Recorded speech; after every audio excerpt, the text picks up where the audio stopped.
नमस्कार। Super India news TV में आपका स्वागत है। मैं हूं राजेश आर्य। आइए देखते हैं आज का समाचार। हड़ताल नहीं है किसी चीज़ का समाधान। कोलकाता के आरजी कर मेडिकल कॉलेज की प्रशिक्षु महिला डॉक्टर के साथ दुष्कर्म और फिर हत्या पर देश भर के डॉक्टरों और अन्य मेडिकल स्टाफ का आक्रोशित होना स्वाभाविक है। लेकिन इस घटना को लेकर अपना क्षोभ व्यक्त करने के लिए इंडियन मेडिकल एसोसिएशन ने जिस तरह 24 घंटे की हड़ताल की घोषणा की और उसमें निजी अस्पताल भी शामिल हो गए, उससे लाखों मरीजों को परेशान होना पड़ रहा है। इस दौरान जिस प्रकार आपातकालीन सेवाओं को छोड़कर अन्य सभी सेवाएं स्थगित रखने का फैसला किया गया, उससे मरीजों की मुसीबत और बढ़ गई। इस हड़ताल के दौरान ऑपरेशन तक स्थगित कर दिए गए और मरीजों को दवाएं तक नसीब नहीं हो रही है। इस हड़ताल का औचित्य इसलिए समझ नहीं आया क्योंकि कोलकाता की घटना पर देश के कई शहरों के अनेक अस्पतालों के डॉक्टर पहले ही हड़ताल कर चुके थे।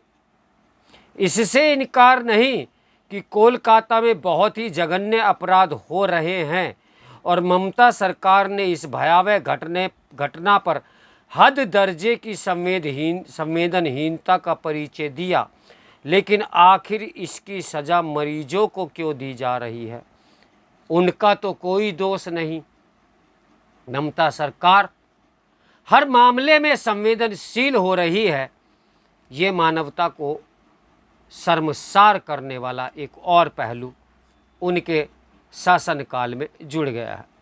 यह अच्छा नहीं हुआ कि इंडियन मेडिकल एसोसिएशन ने इसके बाद भी 24 घंटे के लिए हड़ताल पर जाने का निर्णय लिया कि केंद्रीय स्वास्थ्य मंत्रालय ने डॉक्टरों की सुरक्षा सुनिश्चित करने हेतु आवश्यक उपायों पर विचार करने के लिए एक समिति गठित करने का आश्वासन दिया और साथ ही सभी मेडिकल कॉलेजों और अस्पतालों के प्रमुखों को निर्देश दिया कि यदि किसी डॉक्टर या मेडिकल स्टाफ पर किसी तरह का कोई हमला होता है तो 6 घंटे के भीतर रिपोर्ट दर्ज कराना आवश्यक होगा।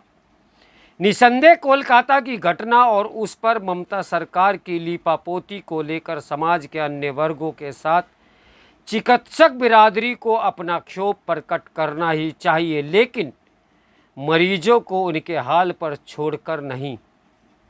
इंडियन मेडिकल एसोसिएशन की इसकी अनदेखी भी नहीं करनी चाहिए कि कलकत्ता उच्च न्यायालय ने आरजी कर मेडिकल कॉलेज की घटना पर ममता सरकार को फटकार लगाई और मामले की जांच सीबीआई को सौंप दी।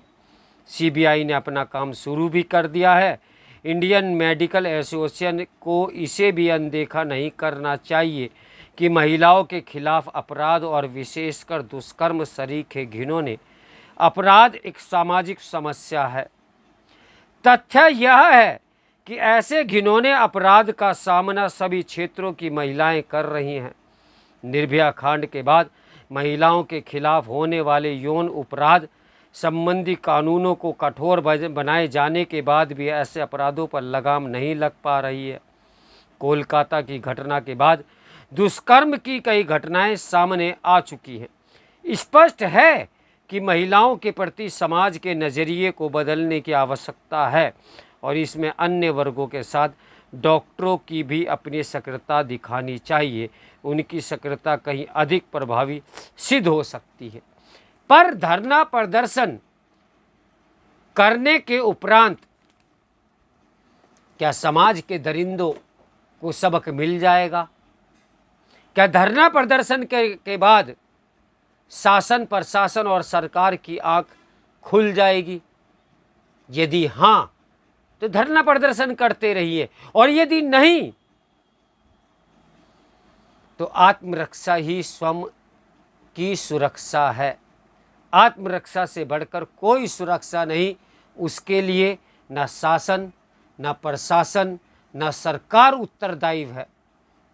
उत्तरदायी हमें स्वयं बनना पड़ेगा और अपने हाथों में हथियार उठाकर अपनी रक्षा स्वयं करनी पड़ेगी, तभी कुछ हल निकल सकता है। तो मेरे साथ बने रहे सुपर इंडियन न्यूज़ टीवी के ब्रेकिंग न्यूज़ के लिए। नमस्कार, मैं हूं राजेश आर्या।